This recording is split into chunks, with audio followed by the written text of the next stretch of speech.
사가랴라고 하는 제사장이 그 해에 대제사장으로 선출이 되어지고 제비 뽑았어요. 그리고는 하나님 앞에 온 백성을 대신해서 제사를 집전하는 가운데 분향단에 와 계시는 가브리엘 천사장을 만나게 되죠. 너무 놀랐어요.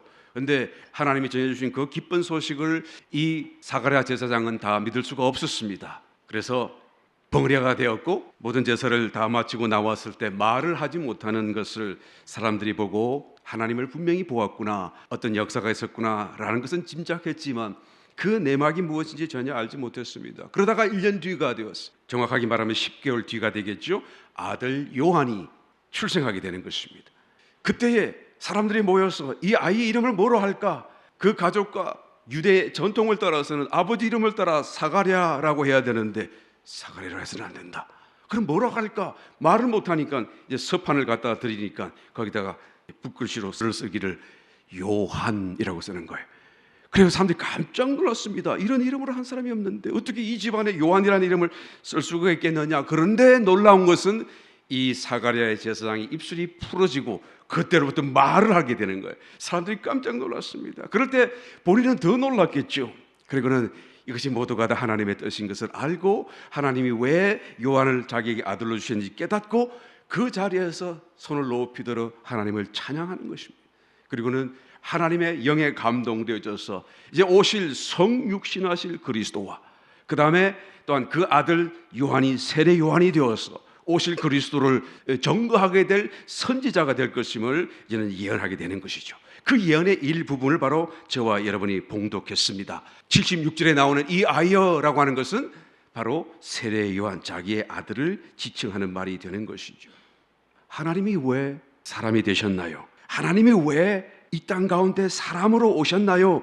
우리 다시 한번 이 예언의 말씀을 통해서 깨달기를 원합니다. 그 목적이 무엇입니까? 그 의미가 무엇입니까? 하나님이 왜 사람이 되셨습니까? 다시 한번 더 우리 성탄절을 기리는 우리 뜻깊은 주일 예배와 말씀을 통해서 우리에게 주시는 이 하나님의 말씀 가운데 다시 한번 더 하나님의 그 사랑, 그 의미, 그 목적을 깨달으시고 그것으로 인해서 진정한 경배, 찬양, 영광, 감사, 사랑을 올려드릴 수 있는 저와 여러분 다 되시기를 예수님 이름으로 축원합니다.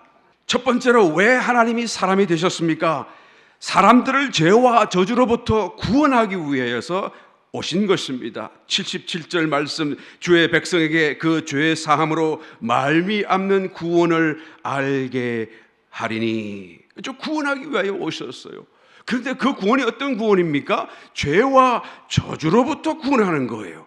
어떤 구원입니까? 죄 사함으로 말미암는 구원이다라고 말하죠. 죄를 사해 주시는 이 놀라운 은혜, 이 은혜의 복음을 또한 우리 가운데 증거해 주고 있는 것을 보게 됩니다. 여러분, 죄의 값은 사망이잖아요. 죽지 않고 죄를 용서받는다는 것은 처음부터 불가능한 사건입니다. 여러분, 톨스토이라고 하는 러시아의 대작가 문호가 있죠. 그 톨스토이가 썼던 여러 글 가운데 이런 재미있는 하여튼 단편집이 있어요. 미하일이라고 하는 이름을 가진 하늘에 있는 천사가 이제는 하나님의 명령을 받고 땅 위에 있는 한 여인의 영혼을 거두어라 라고 하여 이제 땅으로 찾아옵니다. 근데 막상 와서 보니까 이 여인이 얼마나 불쌍한 처지였는지 몰라요. 지금 막 두 아들, 쌍둥이 아들을 낳았는데, 딸인지 모르겠습니다만 하여튼 자식을 낳았는데, 그런데 얼마나 병색이 깊은지 이 여인이 곧 숨이 넘어갈 것 같아요. 옆에서 가난하게 꼼지락 하는데도 몸을 돌이켜서 어떻게 만져줄 수도 없고 젖을 먹일 수도 없는 그런 상황인 것을 보게 되는 것이죠. 그런데 그 여인이 죽어가는 그 마당에서 이제는 천사가 온 것을 보게 되고 오히려 간절하게 애원을 해요. 날 데려가지 마세요. 내가 지금 가면 이 아이를 살릴 수가 없고 이 아이는 친척도 가족도 연계되는 사람이 아무도 없어요. 그러니 나를 데려가시더라도 지금 데려가시면 안 됩니다 라고 간절하게 애원을 하니까 이 미하엘 천사의 마음이 얼마나 선해요. 여기 도무지 데려갈 수가 없는 것입니다. 그래서 할 수 없이 알려두고 하늘나라로 올라갔더니 하나님의 명령, 그 말씀을 여하튼 순종하지 않은 거잖아요. 그래서 올라가다가 날개가 탁 부러지고 그리고 땅으로 내가 저기 발가 벗긴 채로 지상에서 6년 동안 가난한 구두수순공과 함께 살면서 이 벌을 감당하는 내용으로 소설을 적어놨어요. 그게 정말 선한 마음으로, 착한 마음으로 도무지 그럴 수 없어서 이제는 그러고 올라가는데, 그럼에도 불구하고 여하튼 하나님의 말씀을 순종하지 않았다는 이 한 가지 사실로 인해서 날개가 부러지고 그리고는 벌을 받게 되는 것을, 여러분, 소설이에요. 다큐멘터리가 아니고. 그런데 이 톨스토이가 대문호가 된, 세계적인 문호가 된 이유가 뭘까요? 그만큼 사람의 마음에 감동이 있고 뭔가 다 공감되고 형성되고 뭔가 진리에 가깝기 때문에 소설이지만 말이에요. 거기서 어떤 생명이 있다는 것을 우리가 느끼기 때문 아니겠어요? 여러분, 이것은 소설이지만 성경적인 어떤 생각과 사상과 굉장히 일치가 되고 있고 어떤 성경적인 원칙과 한 맥락을 가지고 있음을 말할 수밖에 없습니다. 왜 그런가요? 이 공의라는 개념이거든요. 순수하고 완전한 의라고 하는 이 공의라는 개념 앞에서 다시 한 번 더 모든 잘못은 그 값을 치러야 되는 거예요. 그 중에서도 죄를 지었다고 하면 그럼 반드시 사망이죠. 죄의 값은 사망이라고 그랬으니까 이런 어떤 전한 마음에서 값을 치러야 된다고 한다면, 그러면 여러분, 죄를 지었다고 한다면 어떻게 죽지 않고 그 죄를 용서받을 수가 있겠습니까? 절대로 그냥 지워질 수가 없는 거예요. 그런데 믿기만 하면 죄를 용서해 주신다니 어떻게 그런 일이 일어납니까? 출애굽기 21장 23절 이하의 말씀, 그러나 다른 해가 있으면 값되 생명은 생명으로, 눈은 눈으로, 이는 이로, 손은 손으로, 발은 발로, 데운 것은 데움으로, 상하게 한 것은 상함으로, 때린 것은 때림으로 갚을 지니라. 모든 걸 갚아야 돼요. 덮을 수가 없는 거예요. 왜? 공의, 의의 개념이 있기 때문에. 심판주이신 하나님, 그 하나님 앞에서 이것이 정리가 되어져야 돼요. 그러니까 어떻게 합니까? 우리 사람을 구원하려고 한다고 한다면 이 사람이 받을 사망을 대신 지는 사람이 있어야 되는 거예요. 그런데 다른 어떤 제3자가 그것을 지게 되면 그 값으로 우리는 구원받았을지는 모르겠지만 이 사람의 죽음은 또한 억울하고 형평성도 맞고 공의로도 또한 맞지가 않잖아요. 이 사람의 죽음을 또한 누가 또 갚아야 돼요. 또 갚아야 돼요. 그러니까 어떻게 합니까? 할 수 없이 창조주이신 그리고 심판하실 하나님이신 그 하나님 당신께서 직접 그것을 지시는 거예요. 그래서 성육신하신 것입니다. 그래서 이 모든 죄를 당신이 다 지시고 당신이 십자가에 그것을 돌아가시게 되는 것이죠.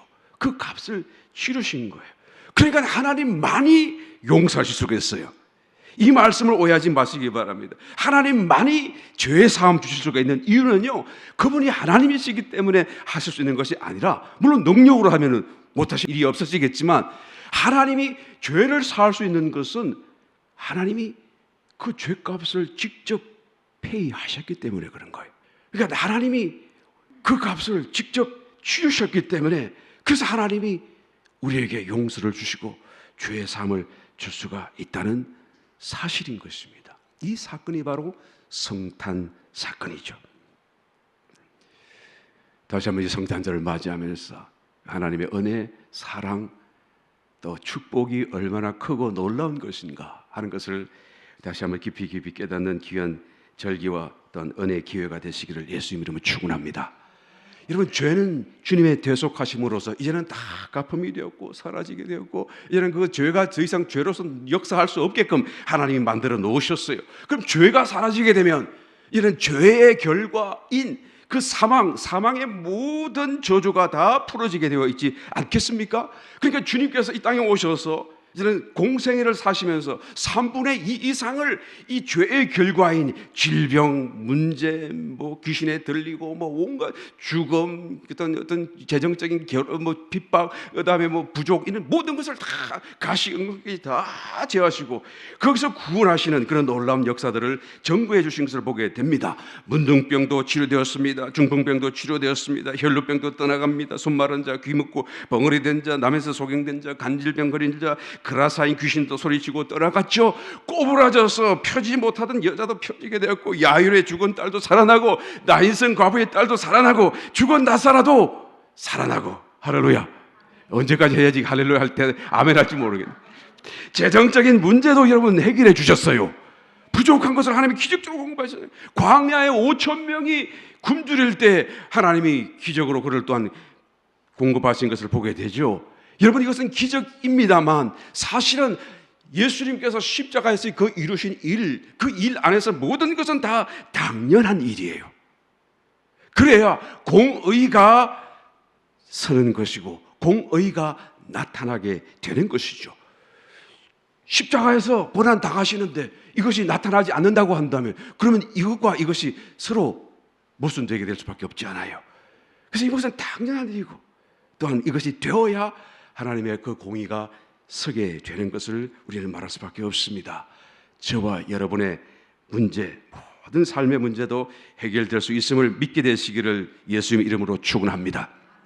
우리가 영생을 얻어서 구원받고 저 천국에 갈 것은 당연한 일이겠지만 그러나 살아있는 동안에도 이 죄의 또 사망의 그런 결과인 가시와 은근키가 여러분 떠나가야 돼요. 이것을 우리가 한마디로 저주라는 말로 쓰잖아요. 저주의 문제는 우리가 살아있는 동안에 해결해야 될 사건이고 문제이죠.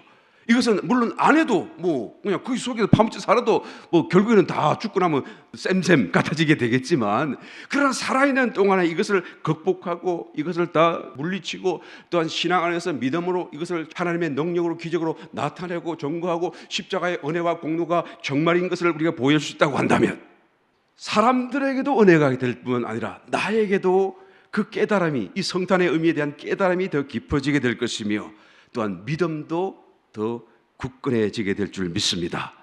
저와 여러분 이 성탄의 절기를 통해서 다시 한 번 더 죄와 저주로부터 우리를 구원하기 위하여 오신 주님을 깨닫고 더 믿고 더 저주를 물리치시고 문제를 해결하고 하나님의 놀라운 임재와 역사를 증거할 수 있는 저와 여러분 되시기를 예수님 이름으로 축원합니다.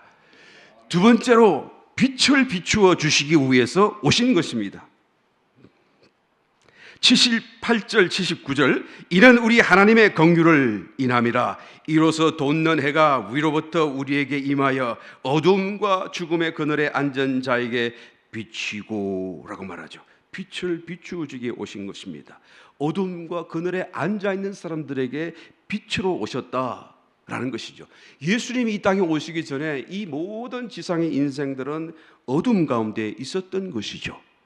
그늘 가운데 있었던 것이죠. 무슨 그늘입니까? 사망의 그늘, 가시와 은근키의 그늘, 모든 저주의 그늘. 그래서 거기서 좋은 일이 일어날 수가 없어요. 결국 수고와 땀을 흘리고 피곤해하고 그리고 절망하고 소망은 사라지고 그런 삶을 살 수밖에 없는 거예요. 그것이 바로 주님이 이 땅에 오시기 전에 형편이었었어요. 어둠과 죽음의 그늘 아래에 앉아있는 사람인 것이죠. 그럼에도 불구하고 모든 사람이 그 고통과 가시와 은근키뿐만 아니라 왜 살아야 하는지, 어디로 가야 하는 것인지, 또 죽음 뒤에는 어떤 세계가 벌어질지, 그래서 내가 지금 어떤 마음으로 살아가야 되는지 이런 것조차도 알지 못한 채, 분별하지 못한 채 방황하며 사는 거예요. 설령 알았다고 할지라도, 알 수도 없지만 말이에요. 설령 알았다고 할지라도 어떻게 그 길을 따라 살아갈 힘도 능력도 방법도 알지도 못하고 할 수도 없었던 것을 성경은 말씀해주고 있는 것입니다. 그래서 어둠과 죽음의 그늘에 앉아 있다라고 말하죠. 성탄일 당일에 성경을 보게 되면 목자가 있고 들녘에 그 다음에 아구스도 황제가 등장을 하죠. 그러니까 목자는 가장 비천한 자를 대표하고 있고 아구스도는 가장 높은 자를 대표하고 있어요. 이걸 마치 연극 무대를 지휘하는 감독, 배우들을 지도하는 감독이거나 영화를 찍는 무슨 총감독이라고 한다면 만약에 하나님이 이런 감독으로 비유하자고 치면은 최고의 감독이 아닐까 저는 그런 생각이 들어요. 왜 그런가 하면 이것을 가만히 눈을 감고 한번 묵상해 보시기를 바랍니다. 이 사건, 전개되는 사건이 얼마나 드라마틱한지 몰라요. 그 짧은 유대의 한 지역과 환경 속에 국한되어 있지만 그 속에서 이루어지는 일들이 얼마나 드라마틱하고 그리고 모든 세상 사람들을 우주와 만물까지를 다 포함하는 엄청난 사건을 여실히 보여주는 멋진 하나의 상황 설정, 되고 있기 때문이다라는 것이죠.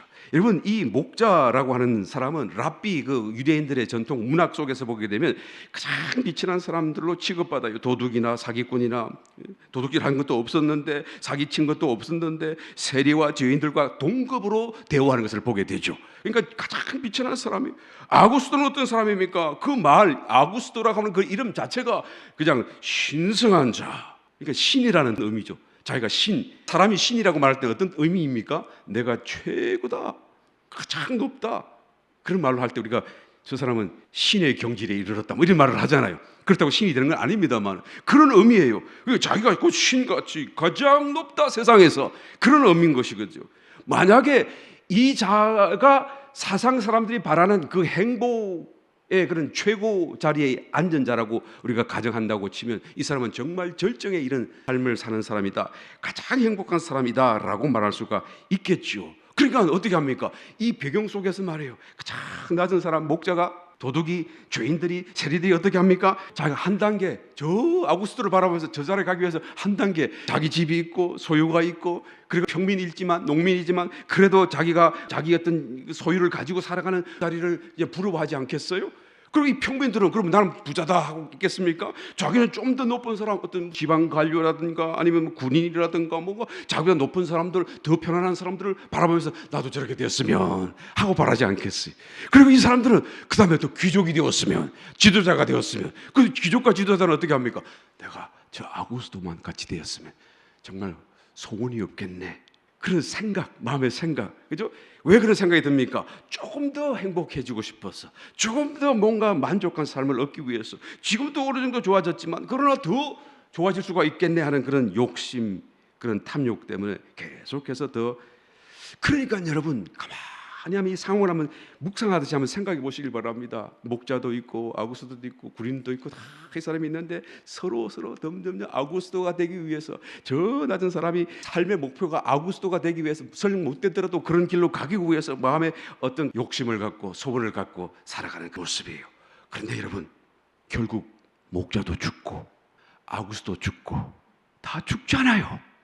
결국 죽는다고 한다면 무슨 의미가 있냐고 말이에요. 아구스로 살든 목자로 살든 그 차이가 뭐가 있겠어요? 인생이 얼마나 짧아요? 여러분, 살아보시니까 아실만 하겠죠? 저도 정말 인생이 짧다는 걸 근래에 더 많이 느낍니다. 여러분, 인생이 얼마나 짧아요. 돌아서니까 이제는 갈 때가 돼가는 것 같아. 그래서 아구스도 같은 정상 자리에 앉아도 여러분, 속지 말고 오해하지 말고, 그 자리에 앉아도 행복이 없어요. 여러분, 우리가 생각하는 그 행복이 있지 않습니다. 그곳에 있지 않아요. 행복의 파랑새, 여러분 아시잖아요. 잡으러 가도 결국 못 잡고 사라져버리고, 나중에는 보니까 그것이 있는 줄 알았는데 못 잡은 이유가 파랑새는 illusion, 환상이었다라는 소설 이야기가 있듯이 말이에요. 그 자리에 올라가도 행복하지 않아요. 행복이 없어요. 그런데 어두운 가운데 있으니까 그것을 모르고 그걸로 가려고, 그런 삶을 살려고, 그게 행복이 있는 줄 알고 그쪽을 향하여 달려가는 모습을 우리가 보게 되는 것이죠. 중국의 그 자금성, 여러분 아시잖아요. 저는 참 자금성을 볼 때마다 우리 교회가 저만한 사이즈였으면 좋겠다, 그런 생각을 늘 하는데 말이에요. 얼마나 크고 말이에요. 이 대국 나라, 이 포부를 보여주는 듯이 말 엄청난 사이즈로 지어놓고 뭐 잘 지었죠. 그 자금성에 앉아 있는 황제는 얼마나 높은 사람이겠어요. 그런데 그 사람이 자기가 죽을까 두려워서 그 자금성 안으로 진입하는 모든 과정을 널널하게 만들어 놓고, 그리고는 돌을 깔아가지고, 보니까 10m로 깊이로 깔았대, 돌을. 진짜인지 아닌지 모르겠습니다만 여하튼 그렇게 들었었어요. 아래로 10m 이 두께로 돌을 깔아가지고 이제는 아무런 풀 한 폭이 나무가 자라지 못하도록. 왜 그렇게 만듭니까? 그랬더니 그 넓은 공간 속에 나무도 풀도 안 자라게 만들어야 자객이 들어오면 보고 탁 조치할 수 있지 않겠느냐라는 거예요.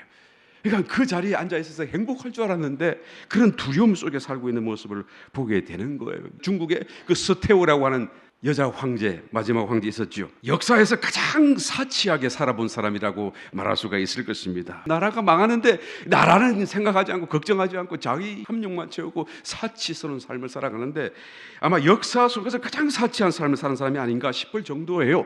한 끼 식사를 하는데 주로 주식 메인 디시가 60가지가 나오고 부식으로 나오는 게 30가지가 나와요. 거기다가 플러스 산의 진미가 128가지.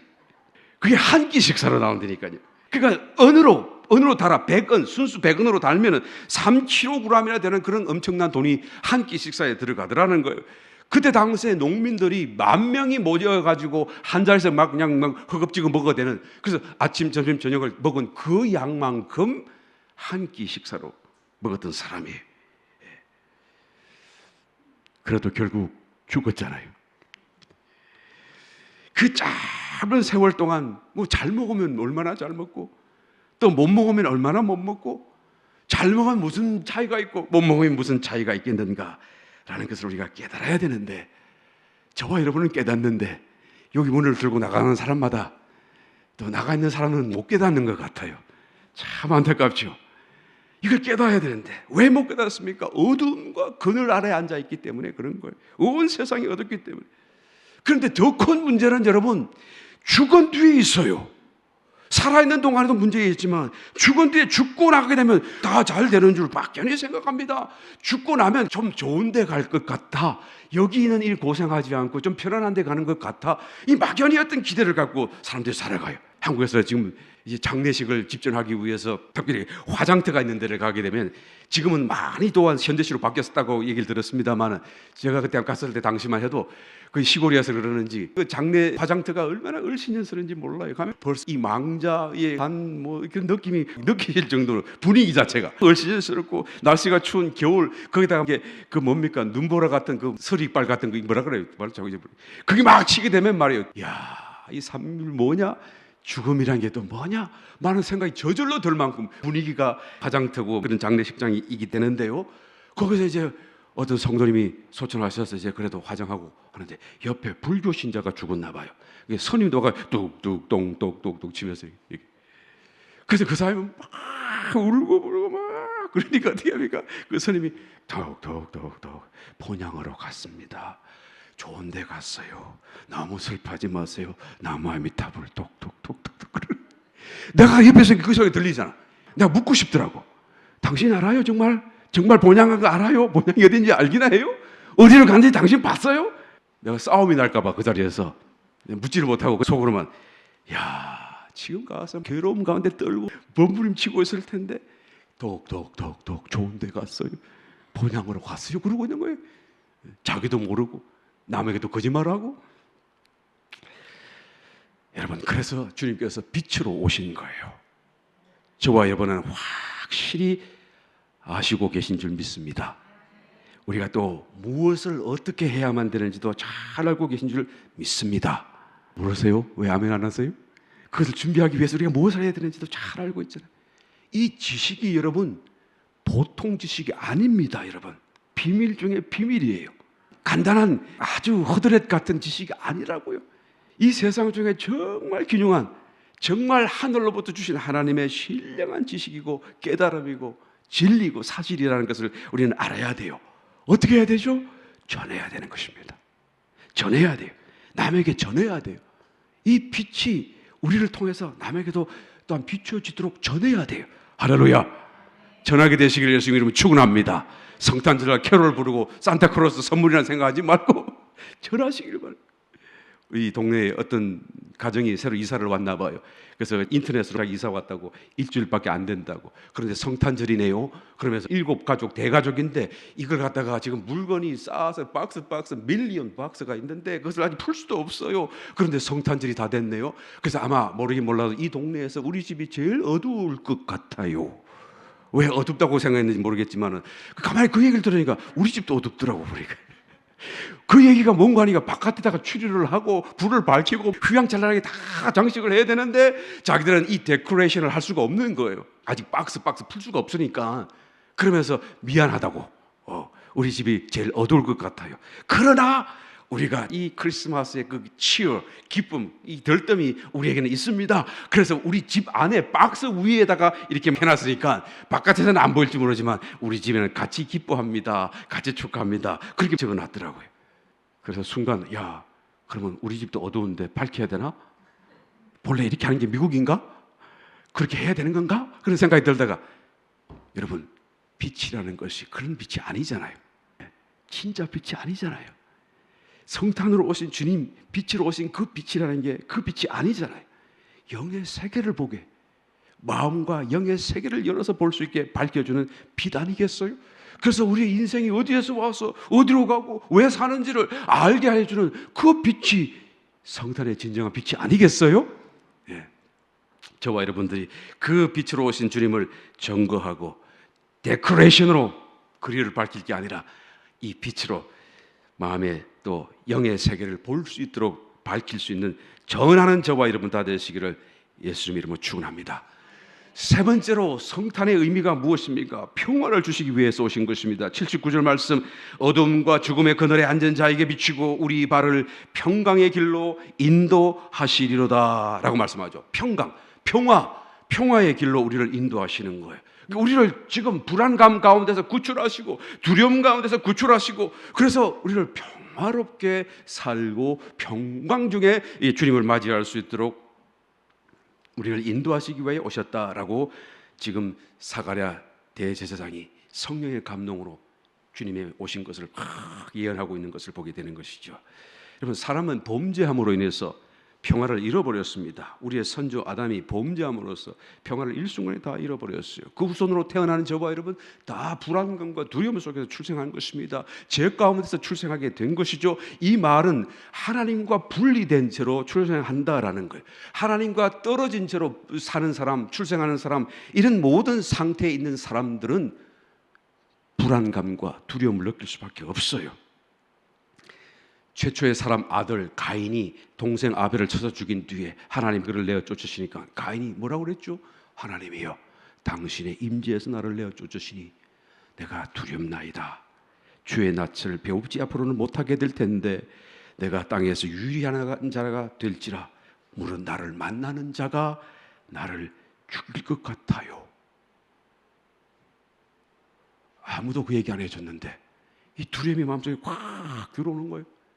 예. 왜 두려움이 생긴다고요? 하나님의 임재로부터 떨어가게 되면, 하나님께로부터 분리되게 되면, 저와 여러분 가슴 속에, 여러분 우리는 구원받은 사람이긴 하지만 아직도 어떤 종류의 두려움이든지 불안감이 있는지를 살펴보시기를 바랍니다. 나의 장래에 대한 불안감이 있을 수 있겠고, 나의 직장에 대한 어떤 불안감이 있을 수 있겠고, 나의 가족, 나의 건강, 그죠? 심지어는 나의 신앙에 대한 불안감도 있을 수 있어요. 내가 정말 이기는 자 맞나? 이기는 자가 못 되면 어떡하지? 이런 모든 불안감, 두려움, 이런 것들이 내 마음속에 있다고 한다면 무엇을 의미합니까? 하나님의 임재로부터 내가 지금 조금 멀어졌구나. 2000년 전 이 땅 가운데 성 육신하셔서 오신 그리스도가 저와 여러분의 마음속에도 성탄하게 되시기만 하면 이 모든 두려움과 불안감은 떠나갈 수밖에 없을 것입니다. 왜냐하면 성탄의 주님이 우리에게 평화를 주기 위해 오셨기 때문에.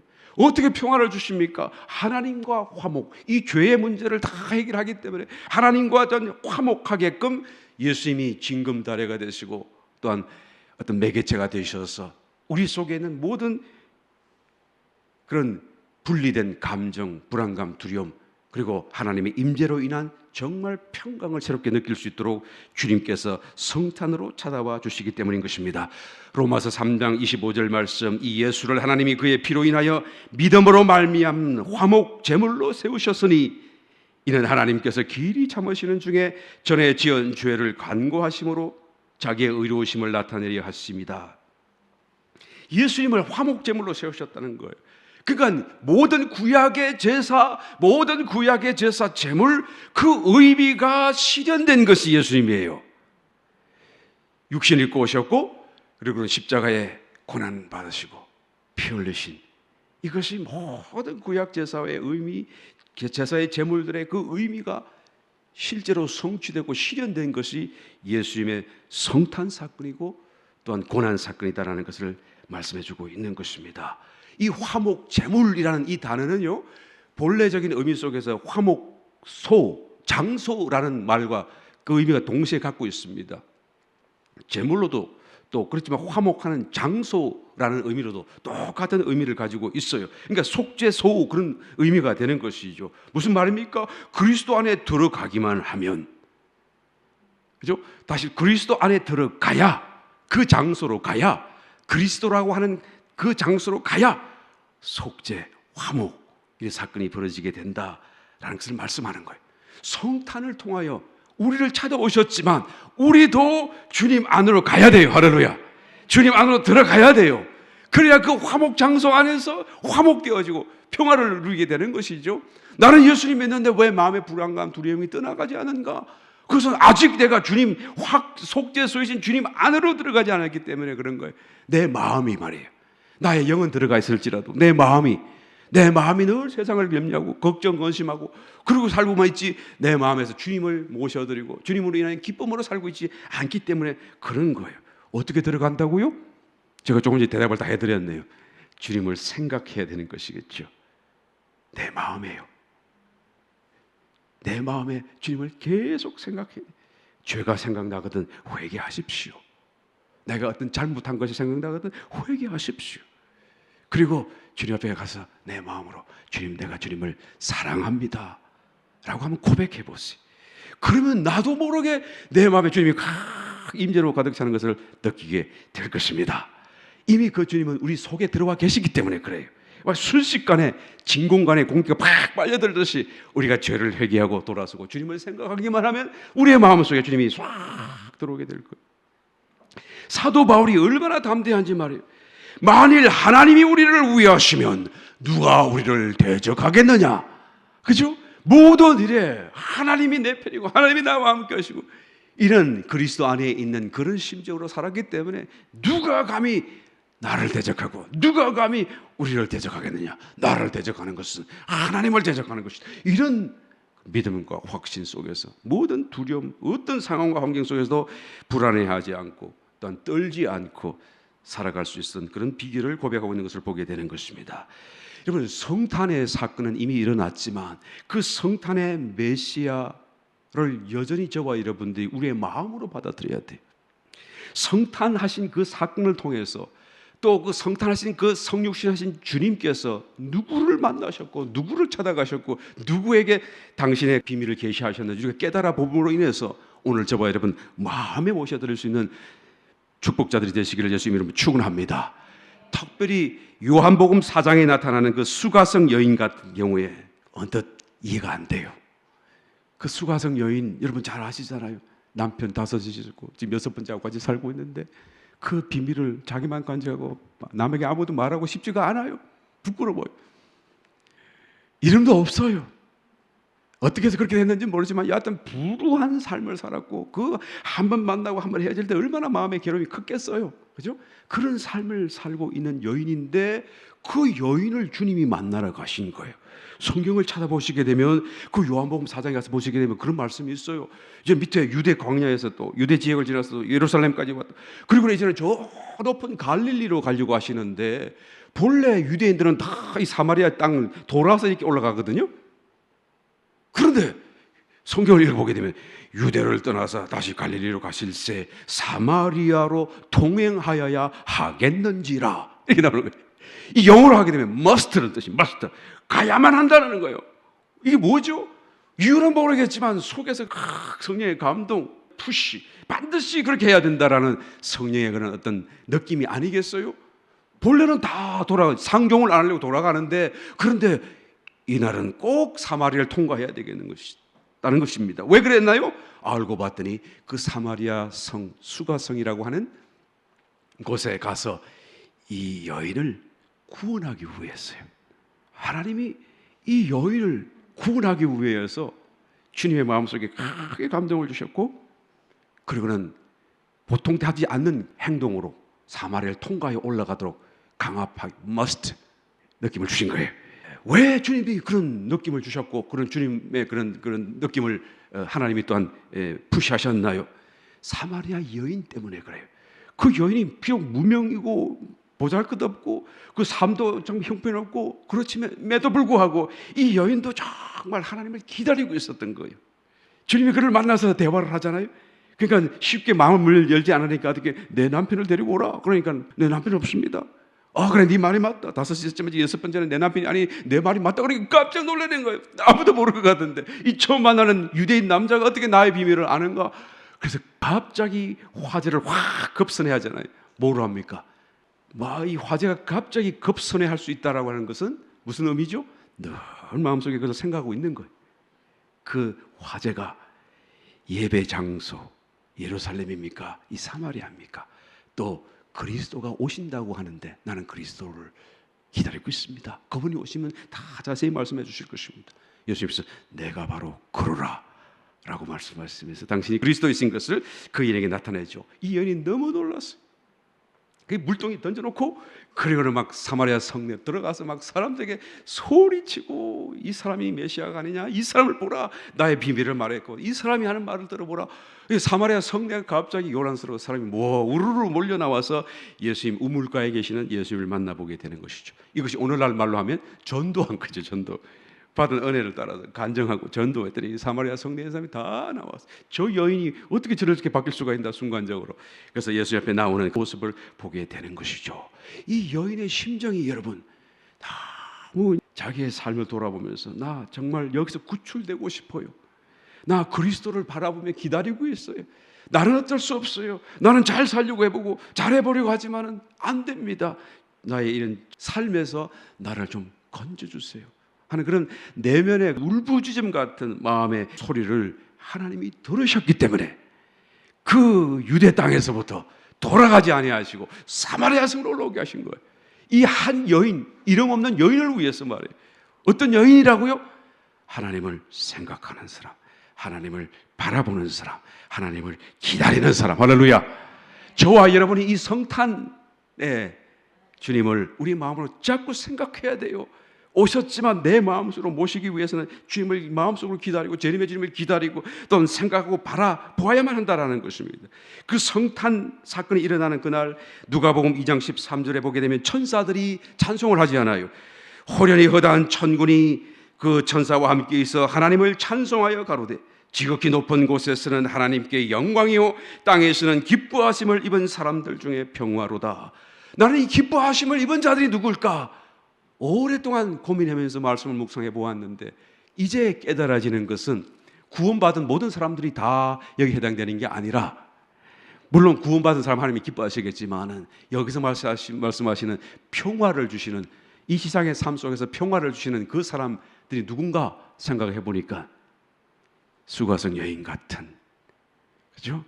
주님을 생각하고 주님을 바라고 주님을 기다리고 그래서 성탄에 주님이 찾아갈 수 있는 그런 마음과 신앙의 삶을 사는 사람들이 아닌가, 저는 그렇게 믿습니다.